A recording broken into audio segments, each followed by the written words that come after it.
बिस्मिल्लाहिर्रहमानिर्रहीम। अस्सलाम वालेकुम नाज़रीन, economy update with Shahid Ali में खुशामदीद। लेटेस्ट अपडेट जो है वो डॉलर में मुसलसल जो है कमी आ रही है उसके रेट में, जब से हमने ओपन मार्केट में उसको छोड़ दिया और डिमांड एंड सप्लाई जो है वो प्राइस अब डिटरमिन कर रही है। तो शुरू में तो आपने देखा था कि डॉलर जो है वो 276 का उसने हाई लगाया और ओपन मार्केट में 285 रुपये का हाई लगाया था, लेकिन 3-4 रोज़ में डॉलर मुसलसल नीचे आ रहा है और मार्केट में सप्लाई आ रही है, जिसकी वजह से हमारी बहुत सी एलसीज रिलीज़ हो गई हैं, कंटेनर्स जो है वहाँ से रिलीज़ हो रहे हैं। आज डॉलर जो है उसका जो परचेज सेल का जो डिफरेंस है वो भी कम हो गया है, यानी इस वक्त मार्केट में 264.25 और 264.50 बायर सेलर के रेट हैं और ओपन मार्केट में 268 रुपये पर डॉलर आ गया है। तो इसका मतलब ये है कि वो स्टेबिलिटी डॉलर की प्राइस में आती जा रही है। आप कभी भी किसी चीज़ को कंपटीशन के हवाले करेंगे तो वो प्राइस सही तौर पर डिटरमिन होती है, लेकिन अगर कोई भी मोनोपोली होगी या कोई भी किसी किस्म का आप प्रेशर डालेंगे तो वो एबनॉर्मल बिहेव करती है मार्केट। फिर लिहाजा इस पॉलिसी की वजह से एक थोड़ा सा ईज़ फील कर रहे हैं लोग और डॉलर मिल रहा है, लोगों के डॉलर बिक भी रहे हैं, लोग ख़रीद भी रहे हैं, एलसीज भी रिटायर हो रही हैं, माल भी आ रहा है, हमारी जो सप्लाई चेन थी वो बेहतर हो रही है। और जो खर्चा था कि शायद दालें जो है वो नहीं मिलेंगी, जहाँ तक कि किसी ने कहा था कि भाई लोग रमज़ान में पकौड़े को तरस जाएंगे, लेकिन अल्हम्दुलिल्लाह ऐसी सूरत हाल नहीं है। तो बात यह है कि जब आप रैशनल बिहेव करते हैं तो चीज़ें ठीक होने लगती हैं, एबनॉर्मल बिहेव करेंगे तो चीज़ें एबनॉर्मल हो जाएंगी। दूसरी तरफ ये है कि डॉक्टर साहब ने बिल जो है वो फाइनेंस बिल पेश कर दिया 170 अरब का। अब बात यह है कि 170 अरब का जो ये हमें कलेक्शन करना है ये 4 महीने में, फ्रॉम March 1 to 30 जून, तो 4 महीने में कलेक्ट करना है। अगर ये बजट के साथ होता तो बजट तो 1 साल का होता है, ये सिर्फ 4 महीने का है। अगर हम इसको एनुलाइज कर लें तो ये 170 अरब नहीं बनते बल्कि 510 अरब बनते हैं, इसलिए कि ये 3 गुना होता अगर हम इसको साल के हिसाब से देखें, और बजट होता ही साल का है। तो बहरहाल उन्होंने जो भी नए टैक्सेस लगाए हैं उसमें जीएसटी जो है बाज़ जगह कहते हैं लग्जरी आइटम पे 25% तक कर दिया है और अक्रॉस द बोर्ड जो है वो 18% लगा दिया है। दूसरी बात यह है कि यहाँ पर जो आपको पता है लोग इस तरह से बातों को करते हैं कि जैसे लोगों को ये लगे कि बहुत अच्छा काम कर रहे हैं, हमने आलू टमाटर और खाने की चीज़ों पर नहीं लगाया सेल्स टैक्स, और भाई उस पर तुम वसूल भी कैसे कर सकते हो, तुम्हें पता भी नहीं है कि कितना आलू और कितने टमाटर कौन बेचता है, कौन ख़रीदता है। कोई डॉक्यूमेंटेड इकोनॉमी होती तो ये बात आपकी अच्छी भी लगती। इसी तरह से हर चीज़ में जो है ना वो झूठ सच को मिला के पेश किया जाता है। अब सूरत हाल ये है कि एलएसएम जो हमारी पिछले साल तक जो डबल डिजिट में वो उसमें प्रोग्रेस थी और मुसलसल जो है वो हमारी लार्ज स्केल मैन्युफैक्चरिंग जो थी वो मुसलसल बढ़ रही थी और वो पॉजिटिव थी डबल डिजिट में। इस वक्त वो डाउन है, यानी हमारा जो लार्ज स्केल मैन्युफैक्चरिंग सेक्टर है उसकी जो पैदावारी सलाहियत है वो 3.68% से डाउन हो गई है। इसका मतलब है कि रोज़गार के मौके भी कम हो रहे हैं और चीज़ें जो हैं वो फैक्ट्रीज़ बंद हो रही हैं और प्रोडक्शन भी कम हो रही है। इसके साथ साथ आपको पता है एक्सपोर्ट भी हमारी 11% से कम है, हमारे रेमिटेंसेस भी कम हो गए। अब अगर इंपोर्ट कम हो रही है तो इंपोर्ट पे तो आपने पाबंदी लगाई हुई है, आपके पास डॉलर ही नहीं है तो इंपोर्ट तो वैसे ही बंद होनी है। और उस बंद होने की वजह से जब आपने इंपोर्ट को बंद कर दिया तो उसकी वजह से हुआ कि एक्सपोर्ट भी डाउन हो गई, इसलिए कि जो ऐसा रॉ मटेरियल है, मिसाल के तौर पे कॉटन है, अगर वो इंपोर्ट नहीं करेंगे तो स्पिनिंग सेक्टर बंद हो जाएगा। जब स्पिनिंग सेक्टर बंद हो जाएगा कपड़ा नहीं बनेगा, कपड़ा नहीं बनेगा तो गारमेंट्स नहीं बनेगी, एक्सपोर्ट नहीं होगी। तो अगर हम $1 की कॉटन इंपोर्ट करते हैं तो $3.5 की एक्सपोर्ट होती है गारमेंट की।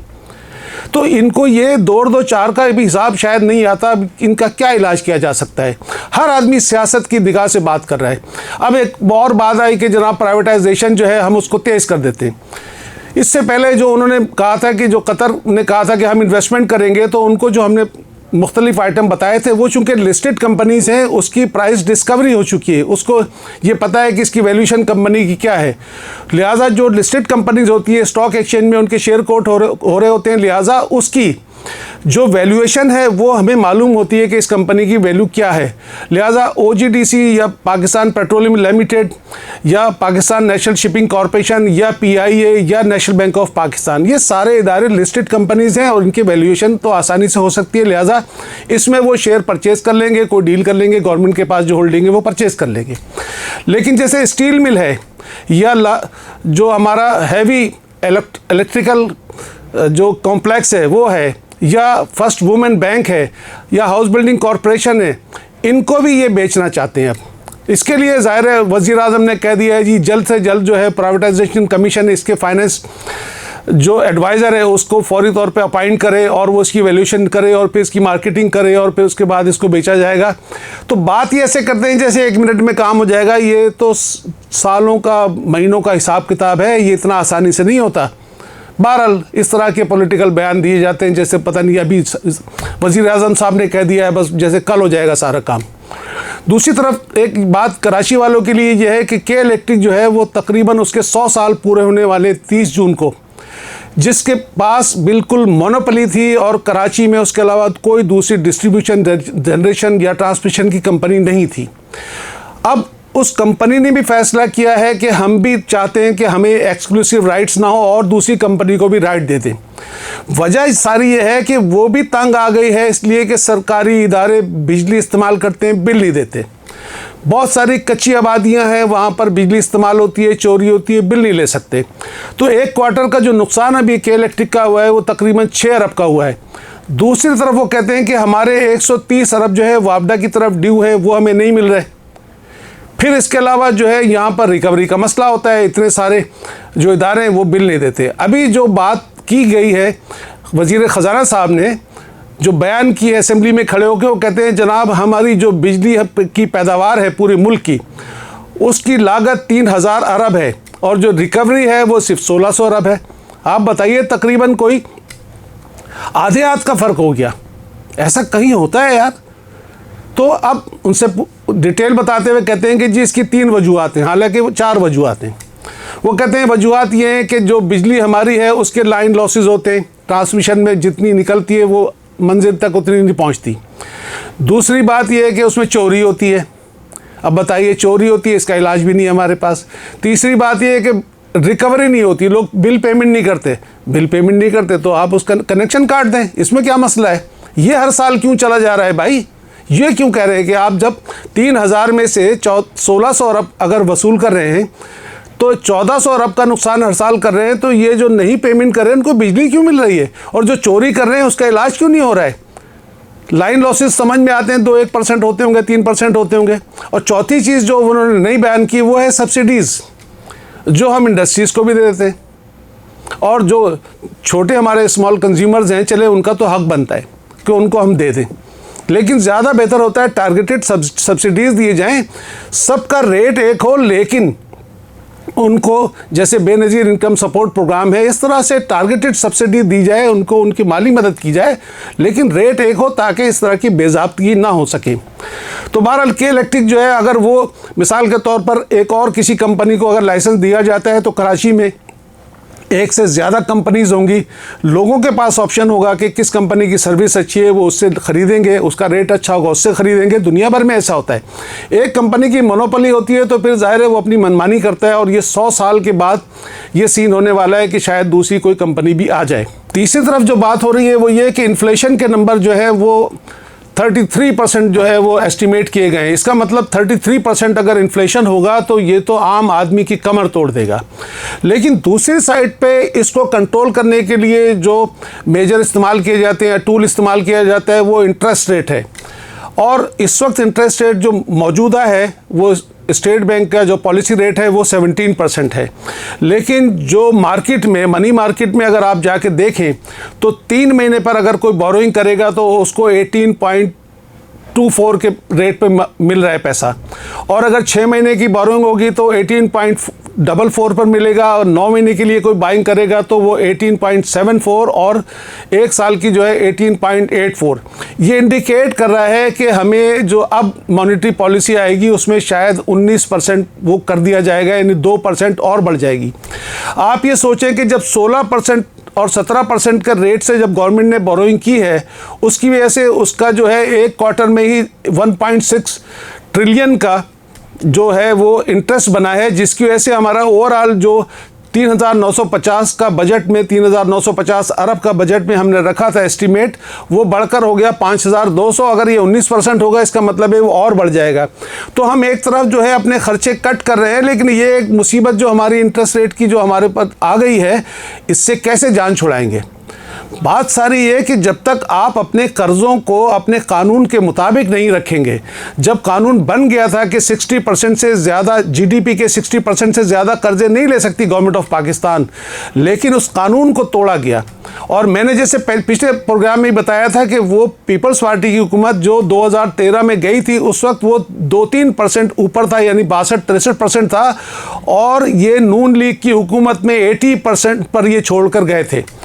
अब कल डॉक्टर साहब फरमाते हैं कि जी इन्होंने 80% कर दिया, ये अपना रिकॉर्ड दुरुस्त कर लें। आपका जिसका दिल चाहे मिनिस्ट्री ऑफ फाइनेंस की वेबसाइट पे देख लें, स्टेट बैंक की वेबसाइट पे देखें, या स्टैटिस्टिकल डिपार्टमेंट की वेबसाइट पे जाके चेक कर लें आप।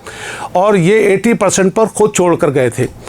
तो मसला सारा ये है कि यहाँ कानून की जब पासदारी नहीं होगी, जब कोई किफ़ायत शारी नहीं होगी, तो इस तरह के मसाइल होंगे। अब जो सूरत हाल है ये चाहे कितनी अच्छी दिखाएं, लेकिन दुनिया जो है वो हकीकत उनके सामने तो आया है।